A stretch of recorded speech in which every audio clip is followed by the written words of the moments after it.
এই মুহূর্তে গুরুত্বপূর্ণ খবরের দিকে চোখ রাখবো। আতঙ্ক তো ডায়মন্ড হারবারের দিকে।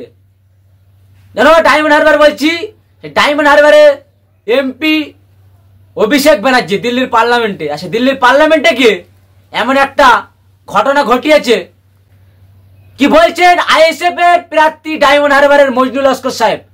কেন মানুষের আজকে হয়তো মুখোশটা, মানুষের সামনে যে মুখোশ পরে আছে তৃণমূল কংগ্রেসের এমপি অভিষেক ব্যানার্জি, এই মুখোশটা হয়তো খুলে যাবে। তাকে পাপ্পু বলে আক্রমণ করলেন। শুধু পাপ্পু বলে নয়, যে দিল্লির পার্লামেন্টে গিয়ে কি ঘটনা ঘটিয়েছে সে ভিডিও ফুটেজও আমাদের সামনে এসছে সবার আগে। সেই খবর আপনাদেরকে দেখাবো। এবং আইএসএফ এর প্রার্থী ডায়মন্ড হারবারের মজনুল লস্কর সাহেব, আইএসএফ এর প্রার্থী মজনুল লস্কর সাহেব শাসকের চোখে চোখ রেখে, অভিষেক ব্যানার্জির চোখে চোখ রেখে যে বক্তব্য দিয়েছে, আজকে সাধারণ মানুষরা শুনলে হয়তো যে তৃণমূল কংগ্রেসরা ঘোড়া জালে মাছ ধরতো, সেই মাছ ধরা হয়তো আজ থেকে বন্ধ হয়ে যেতে পারে। কি বলছে দেখতে থাকুন বিস্তারিত খবর আইএসএফ বাংলার পর্দায়। অবশ্যই যেখান থেকে দেখছেন ধীর গতিতে শেয়ার করুন। পার্লামেন্টের এমপি তিনি মুখ খুলছেন না মিডিয়াদের সামনে, এটা তাহলে কি বিজেপি আর তৃণমূল থ্রেডিং, এটা কি আজকে ধরা পড়ে গেল বা এটা মানুষের সামনে, কি বলবেন? এবার দেখুন বিষয়টি, অভিষেক ব্যানার্জি কত অপদার্থ, দেখুন কত মানে পাপ্পুগিরি কত করে চলেছে ফরেন বিষয়, বাংলাদেশের বিষয়। সেক্ষেত্রে অভিষেক ব্যানার্জি এমপি হয়েছে এড়িয়ে যাচ্ছে, মানে কি একটা পাপ্পু, হি ইজ নাথিং। বাংলাদেশে যে পরিস্থিতি অভিষেক হচ্ছে, বিজেপি বিশেষ করে আক্রমণ করছে, টিএমসি কেন চুপ করছে কিছু বলছেন না। বাংলাদেশ নিয়ে প্রথমত এটা রাজ্যের বিষয় নয়, এটা দেশের বিষয়। অত্যন্ত দুর্ভাগ্যজনক এবং নিন্দনীয়, আমি এতটুকু বলতে পারি।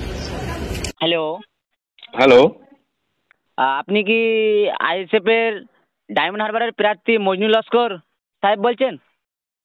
হ্যাঁ নিশ্চয়ই আমি বলছি। আসসালামু আলাইকুম ভাই সাহেব। ওয়ালাইকুম আসসালাম। জি বলছি যে ডায়মন্ড হারবারে আপনি দাঁড়িয়েছিলেন, সেই ডায়মন্ড হারবারের এমপি হয়ে গিয়েছেন দিল্লির পার্লামেন্টে অভিষেক ব্যানার্জি। আর সেই অভিষেক ব্যানার্জিকে মিডিয়ারা যখন প্রশ্ন করে, তিনি একেবারে এড়িয়ে যেতে বাধ্য হয়। যে বাংলাদেশের যে ঘটনা নিয়ে একেবারে যে দমদমার পরিস্থিতি, কি জানাতে চাইছেন আপনি? দেখুন, আমার অভিষেক ব্যানার্জির এই কথাবার্তা দেখে মনে হচ্ছে তিনি রাজনীতিতে একেবারে নাবালক একজন। হ্যাঁ, যেখানে রাহুল গান্ধী বাংলাদেশের বিষয় বলছে, শুভেন্দু বাংলাদেশের বিষয় বলছে, আর সে এড়িয়ে যাচ্ছে, মানে কি নাবালক। হ্যাঁ, ভারতের রাজনীতিতে এবং পশ্চিমবঙ্গের রাজনীতিতে একটা নাবালক। ওনার পিসি বা কি মা আমি জানি না, ডিএনএ টেস্ট করলে বোঝা যাবে যে মমতা ব্যানার্জির সন্তান কি ভাইপো। একমাত্র ডিএনএ টেস্ট ছাড়া তো আমাদের দেশে সম্ভব নয়। এটা নিয়ে অনেক কানাঘোষা আমরাও জানি, তবে আমিও বলতে পারবো না অ্যাকচুয়ালি কি সম্পর্ক। এই মমতা ব্যানার্জির ছেলে কি ভাইপো, এ ব্যাপারটা ডিএনএ টেস্ট করলে বোঝা যাবে।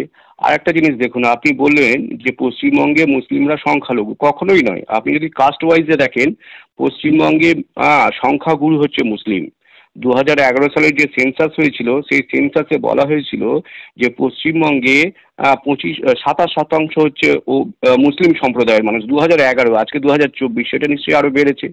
আর জেনারেল কাস্ট হচ্ছে 25%। এই জেনারেল কাস্টের মধ্যে হচ্ছে ব্রাহ্মণ পার্সেন্টেজ আছে 3.5%। এই ব্রাহ্মণদের মধ্যে পড়ে অভিষেক ব্যানার্জি, মমতা ব্যানার্জি, শুভেন্দু অধিকারী।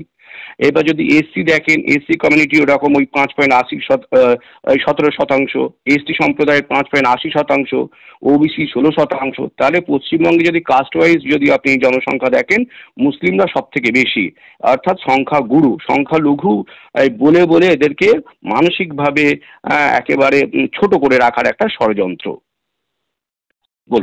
এই যে মানুষের যে একটা ভুল ধারণা, যে বারংবার একটা মানুষ বিরোধীরা বারংবার তো বক্তব্য রাখে যে তৃণমূল মানে বিজেপি, বিজেপি মানে তৃণমূল। এই যে আজকের যে প্রশ্নের উত্তর একেবারে খোলাসা হয়ে গেল, যে মজনু সাহেব একেবারে যে অ্যাডভোকেট যে বলছে, এই যে বক্তব্য মানুষ শুনছে, এখনো শুনছে মানুষ, যে তাহলে কি জানাবেন সাধারণ মানুষের একেবারে সজাগ করা অবশ্যই দরকার। যে রাজ্যে তৃণমূল মানে বিজেপি, বিজেপি মানে কি তৃণমূল, এটা কি আপনারা একেবারে এই যে জল ঘোলা বারংবার চলছে, এটা কি আজকের পর থেকে পুরো একদম খোলাসা হয়ে গেল যে বাংলাদেশের বিষয়, বাংলাদেশ একেবারে বাংলাদেশ, বারংবার বাংলাদেশের কথা বলছি কেন?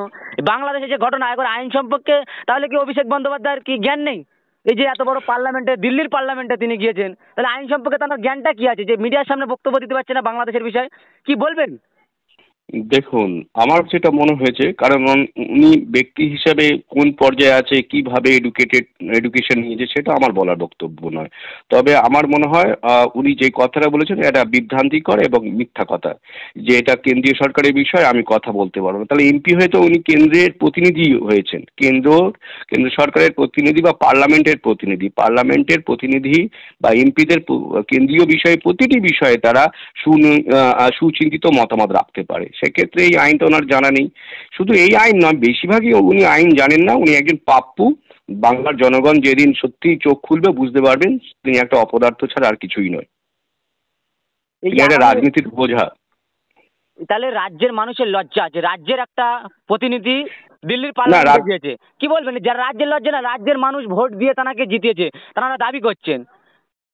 কি রাজ্যের বলবেন? মানুষের লজ্জা নয়, রাজ্যের মানুষ জানে যে মন্ত্রীর রাজ্যের ছেলে বা মানুষের লজ্জা ভাইপো না, রাজ্যের এই রাজ্যের কি লজ্জা? রাজ্যের একটা প্রতিনিধি গিয়েছে দিল্লির পার্লামেন্টে, কি বলবেন? প্রতিনিধির লজ্জা হওয়া উচিত, যে প্রতিনিধির লজ্জা হওয়া উচিত, যে সে সাংবাদিকদের সামনে প্রশ্নের উত্তর দিতে পারছে না, তার নলেজ নেই। এটা বাংলার মানুষের অপমানের কি বিষয়? প্রতিনিধির লজ্জার বিষয়।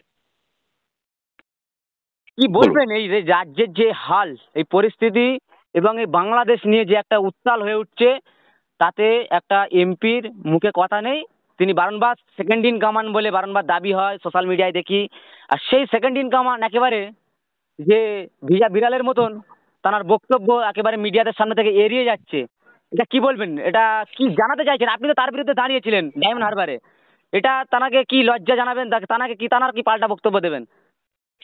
একটাই কথা, তিনি অভিষেক ব্যানার্জি অপরিণত, ভারতীয় রাজনীতিতে অপরিণত। হি is not fitted for the Indian politics. হ্যাঁ, ভারতীয় রাজনীতি দিনের পর দিন আরো কমপ্লেক্স এবং জটিল হতে চলেছে। সেক্ষেত্রে Abhishek Banerjee he is not fitted, তার বক্তব্য দেখে আমার এটা মনে হয়েছে।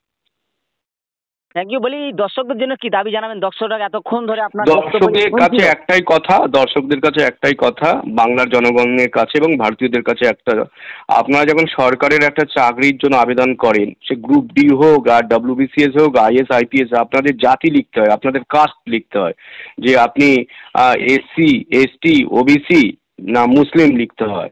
কিন্তু যখন আপনারা ওই সরকারের যে প্রধান যার হাতে দায়িত্ব তুলে দেন, তার আপনারা কাস্ট কেন জানতে চান না? আজকের পশ্চিমবঙ্গে যদি দেখেন, শুভেন্দু অধিকারীও ব্রাহ্মণ, মমতা ব্যানার্জিও ব্রাহ্মণ। এই ব্রাহ্মণদের জনসংখ্যা পশ্চিমবঙ্গে মাত্র 3.5% আছে।